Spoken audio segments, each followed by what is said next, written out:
देखिए अब हम बता रहे हैं, mean value of alternating current बताए थे, रिजल्ट याद रखिएगा। अब RMS value of alternating current निकालना है। तो आरएमएस वैल्यू मतलब root mean square value of alternating current निकालना है। तो हम जानते हैं करंट एट एनी स्टैंड क्या होता है, I equal to I zero sine omega t. Current अगर पास कर रहा है तो रेजिस्टेंस भी लगा हुआ है, ठीक है। तो रेजिस्टेंस है तो इसमें क्या होगा कि whenever a current pass, alternating current pass through the resistance R due to heat produce या हीट ऑब्जर्व होगा in resistance R due to heating effect of current. हम जानते हैं कि हीटिंग इफेक्ट ऑफ करंट के चलते जो heat होगा वो पढ़ी है, आप लोग पढ़े हैं कि हीट जो होगा directly proportional to square, directly proportional to R और डायरेक्टली प्रोपोर्शनल टू टी। तो इसको मिलाने के लिए आई स्क्वायर आर टी, ये पढ़े हैं आप हीटिंग इफेक्ट ऑफ करंट में। ये whenever heat passes through the any conductor which have a resistance R है, कोई कंडक्टर है उसका रेजिस्टेंस आर है, तो हीट जो पैदा होगा वो directly proportional to square of current. जितने करंट देंगे, जैसे एसी करंट दे रहे हैं एट एनी इंस्टेंट, उतने हीट बढ़ेगा। रेजिस्टेंस पर भी निर्भर करता है और टाइम कितना दिए हैं। तो हम लोग कर सकते हैं कि अभी हम एसी करंट लगाए हैं, तो एसी में किस जीरो है, ये कितना है T/2 है, ये T है, ठीक है। तो T का मतलब फॉर कंप्लीट साइकिल के लिए हम कितना इसमें कंप्लीट साइकिल के लिए हम स्टडी करना चाहते हैं root mean square value of AC current. तो हम पहले क्या करेंगे, तो हीट पैदा हुआ तो हीट को लिख दिए DH, क्या लिखते हैं आई स्क्वायर, आर है, dt कितना टाइम तक दिया है, टाइम इसमें हम लोग हाफ साइकिल भी कर सकते हैं, फुल साइकिल के लिए हम निकाल रहे हैं। तो मेरा आई स्क्वायर बराबर आई DH बराबर आई स्क्वायर आर dt हो गया। अब आई बराबर होता है क्या, तो देखिए आई बराबर हो गया I zero sine omega t square dt into R, ये हो गया DH। अब हम इसको हम कर रहे हैं for a complete cycle. For a complete cycle का मतलब क्या होता है, T हम देखना चाहते हैं कि हीट DH का क्या होता है H, इसमें से बाहर निकाल दीजिए आई जीरो, आर बाहर निकाल दीजिए, बच गया क्या sine square omega T into dt और 0 टू t। हीट हम देखना चाहते हैं कि H बराबर हो गया आई जीरो आर। अब देखिए अगर आप लोग इंटीग्रेशन पढ़े हैं तो साइन स्क्वायर ओमेगा टी का डायरेक्ट नहीं निकलता है, तो अपने मन से क्या कीजिए 2 कर दीजिए यहाँ और यहाँ पर 2 कर दीजिए, अब निकल जाएगा आराम से। अब कहां से कहां तक की है कंप्लीट साइकिल, तो कंप्लीट साइकिल कर दिए। अब देखिए H बराबर क्या होगा आई जीरो आर बाई 2, इतना का ट्रिग्नोमेट्रिकल में फॉर्मूला होता है 1 माइनस कॉस 2 ओमेगा टी, ठीक है, dt, यही ना होता है, आप पढ़े 2 साइन स्क्वायर थीटा बराबर 1 माइनस कॉस 2 थीटा, इतना कर दिए। अब देखिए H बराबर क्या हो गया आई स्क्वायर आर बाई 2, यहां से ये बाहर रहेगी, यहां से इंटीग्रेशन करेंगे तो क्या होगा dt 0 टू t, इसको 0 to t cos 2 omega t dt। बस इतना का क्या वैल्यू होगा, तो देखिए इतना का वैल्यू होगा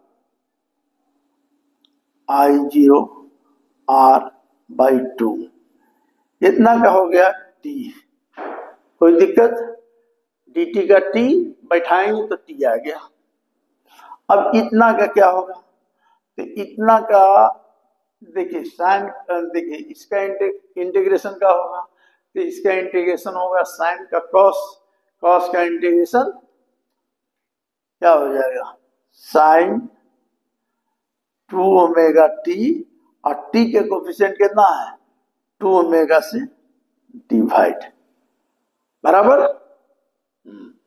बराबर। अब यहां पर हम जानते हैं कि एसी पढ़ रहे हैं, तो एसी में टाइम पीरियड बराबर होता है 2 पाई बाई ओमेगा, यानी ओमेगा बराबर 2 पाई बाई टी।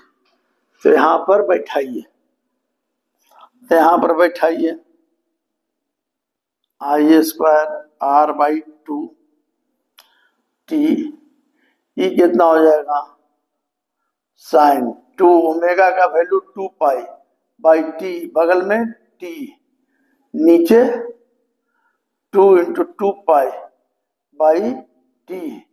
तो देखो e कैंसिल, ही साइन 4 पाई बराबर 0, ही पूरा टर्म में 0 हो जाएगा, इसलिए लेके चलने का नहीं। क्या लिखने का, इसको डायरेक्ट इतने लिखने का, h बराबर होता है I²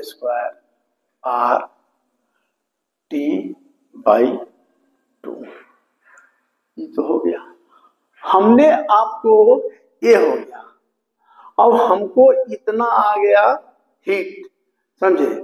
अगर यही चीज सेम रेजिस्टेंस के लिए जितना टाइम दिया है, समझे, तो हीटिंग इफेक्ट ऑफ करंट में आप देखे हैं कि हीटिंग इफेक्ट ऑफ करंट में हम फॉर्मूला लिखे थे कि H बराबर क्या होता है I² RT, समझे।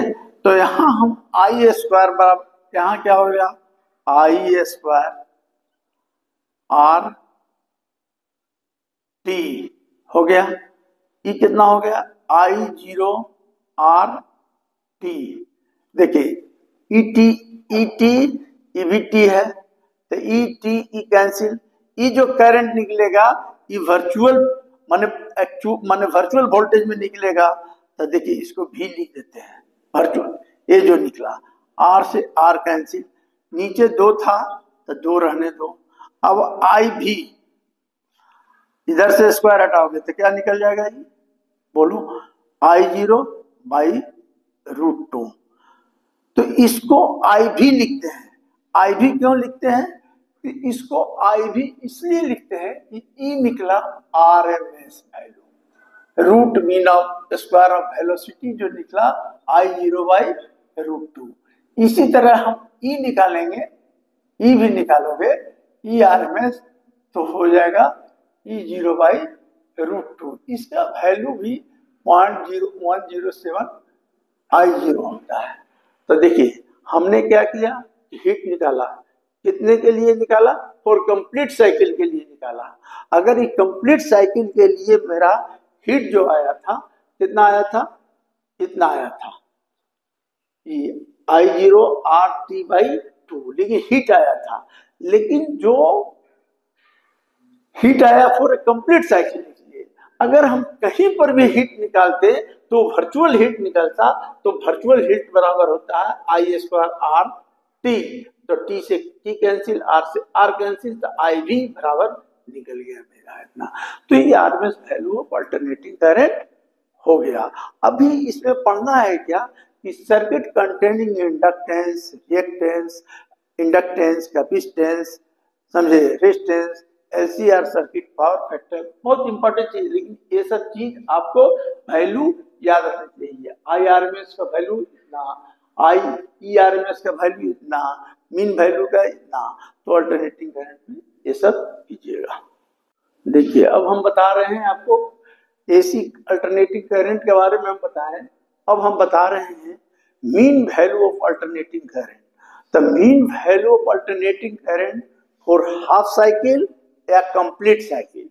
तो देखिए mean value of alternating current, तो देखिए हम आपको बताए कि अल्टरनेटिंग करंट ऐसे, ठीक है, ये पीक हो गया I0, ये पूरा कंप्लीट साइकिल है, तो जहां से चला वहीं पर आ गया। तो कंप्लीट साइकिल के लिए mean value of alternating current for a complete cycle के लिए 0 होगा, लेकिन हाफ साइकिल के लिए क्या होगा, हाफ साइकिल के लिए क्या होगा, तो हम ऐसे लिख दो कि देखिए current AC current eight any instant क्या होता है I0 साइन ओमेगा टी, ये तो हम जानते हैं, ये जानते हैं, आप ई भी जानते हैं, ई बराबर E0 साइन ओमेगा टी, ठीक है। अब हमको निकालना है कि mean value of AC current, mean value of AC current क्या हो जाएगा, तो मीन वैल्यू के लिए क्या करोगे 0/T/2, मीन का मतलब क्या हो गया, टाइम कितना लगता है टोटल T, तो मीन का मतलब आधा T, और मीन कैसे निकालते हैं 1/T/2 से डिवाइड, बराबर। बोलिए हमने क्या किया, मीन कैसे निकालते हैं, तो मीन हम निकालने के लिए हम जानते हैं कि mean value of alternating current निकालना है। अभी ये है current eight any instant, mean के लिए क्या किए 1/T/2 से डिवाइड कर देंगे, समझिए, और I0 साइन ओमेगा टी लिख देंगे, ठीक है। अब बगल में क्या कर देंगे dt। अब देखिए अब निकाल दिया आपने क्या I0, ठीक है, I0 क्या हो गया T/2, यहां क्या हो गया sign omega T into D T 0 to T/2, ठीक है, कि ये जो पूरा टाइम लगता है T यहां तक मीन के लिए निकालना है। अब देखिए, तो देखिए I0 2 ऊपर कर दीजिए, नीचे T कर दीजिए, इतना का इंटीग्रेशन होता है कॉस साइन का कॉस का साइन का माइनस होता है कॉस ओमेगा टी, ठीक है, 0 to T/2, ठीक है। माइनस को ले आइए बाहर, तब माइनस को बाहर ले आइएगा तो क्या हो जाएगा, ये हो जाएगा कॉस ओमेगा T/2 बैठा दिए टी के जगह, बीच में -0, देखिए कॉस ओमेगा टी का वैल्यू 0 कर दिए। अब देखिए I0 टी इतना को कर दीजिए cos 2π/T, नीचे T/2, e cancel e cancel e cancel, e क्या हो गया, कुछ भी 0 से मल्टीप्लाई करेंगे cos 0, देखिए I0/T, ई कितना हो गया -1, ई क्या हो गया -1, तो ऊपर क्या हो गया आई मीन बराबर आ गया मेरा I0 नहीं 0 कहाँ है 2 ना, हाँ ये 2 है ना, उलट के 2I0/T, माइनस तो था I-2, तो कितना हो गया बोलो, ये कितना हो गया। अच्छा एक चीज आओ, कुछ गलती की है ना, हाँ गलती की आपने, देखिए इतना का क्या होता है इतना इंटीग्रेशन होता है माइनस कॉस ओमेगा टी, और टी के कोफिशिएंट से ओमेगा का डिवाइड होगा।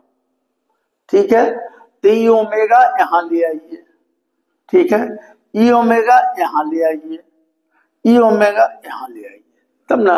अब देखिए यहां से, तो देखिए ई क्या हो गया, ये तो टी/2 है। अब देखिए यहां हमारा वैल्यू आ गया आई मीन, आई मीन बराबर हो गया माइनस माइनस प्लस 2I0 2, और नीचे हो गया टी इंटू ओमेगा बराबर क्या होता है 2 पाई/टी, टी टी कैंसिल हो गया, तो क्या हो गया 2 भी कैंसिल हो गया, तो 2I0/पाई। ठीक है, तो कोई पूछेगा कि आई मीन का वैल्यू क्या होगा, तो 2I0/पाई। इसी तरह ईएमएफ में भी निकालेंगे, इसका इंड्यूस्ड ईएमएफ में भी आई नहीं ई, देखिए ई मीन निकालेंगे तो हो जाएगा 2E0/पाई। तो ई याद रख लीजिएगा, या तो डायरेक्ट याद रखिए या तो करके दिखाइए। तो आई मीन इतना होता है, और आप जानते हैं पाई का वैल्यू शायद आता है 0.367I0, ऐसा आएगा, डिवाइड करके देखिएगा तो आ जाता है। माने कोई भी पूछेगा कि mean value of alternating current निकालना रहेगा तो लिख दीजिएगा करंट एट एनी इंस्टेंट इतना, और बाकी सब करके कीजिएगा तो आ जाएगा। इसी तरह एक आता है आरएमएस वैल्यू, तो आरएमएस वैल्यू भी हम आपको बतला देते हैं।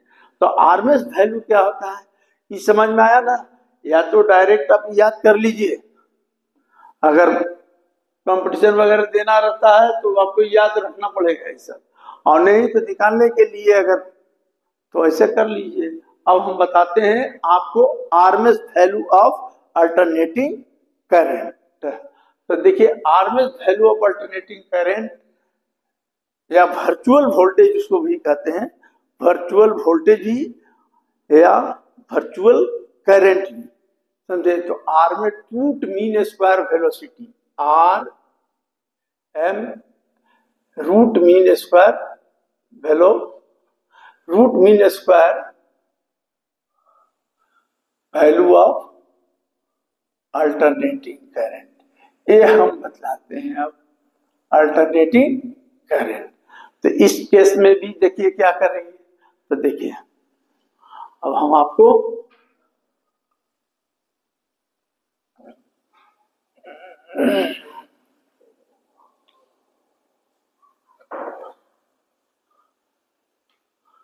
बंद कर दें।